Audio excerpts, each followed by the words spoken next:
Weather from where you live. Well, there goes that complex of showers and storms that moved through the viewing area this morning. Really dumped a lot of heavy rain in our northeast counties. And now we're going to watch areas to our northwest for some new storm development, but also on the tail end of that complex of showers and storms, there's a little outflow boundary in our northeastern counties, and that's popping a couple of showers and storms up that way right now. But there's the heavy rain. Anything really in green is over 3/4 of an inch of rainfall, and I saw the highest total was 1.81 inches at the Grissom Air Reserve Base. Lafayette area, not as much, but a 1/4 of an inch around Crawfordsville, but definitely heavier in the east and northeast, where it has been quite dry lately.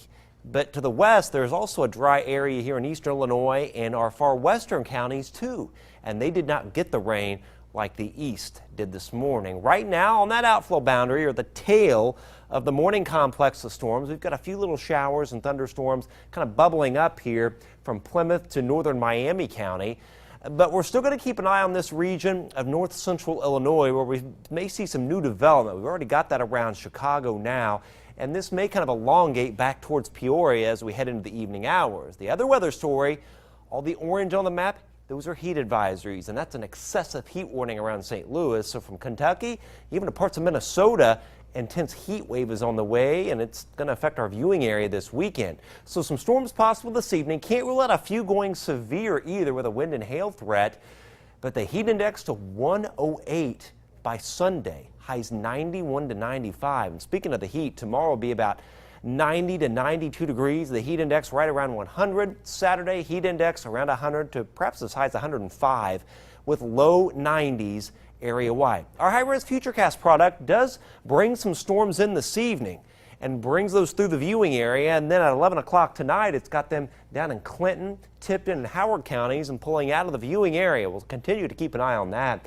And then some patchy locally dense fog overnight before a few more storms pop at any point tomorrow. About 30 to 40% coverage, some scattered storms around. And even into tomorrow evening, still a few storms around. That's around 6 o'clock. They will tend to fade away with time tomorrow night.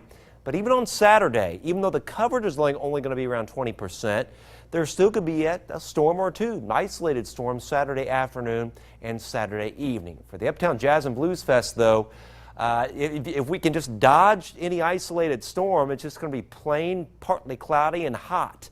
92 at 5, the heat index at 100, and even later in the evening, it's going to feel like it's still in the 90s. 93 Sunday, 91 Monday and Tuesday, a few storms Tuesday, and then it cools off a hair Wednesday and Thursday with highs in the upper 80s to around 90. This is the weather we should have had back in July, but we're getting it as we get closer to Labor Day. Enjoy it while you've got it. Hey, we talked about how dry it was in some portions of the state. Now I think I see some signs of fall on some trees. Yeah, a lot of defoliation taking place. And I saw that a lot in the Northeast where we had the drought stress, but they got the rain this morning. Yep, good. All right, thanks, Jim. Yep. Just ahead, the two American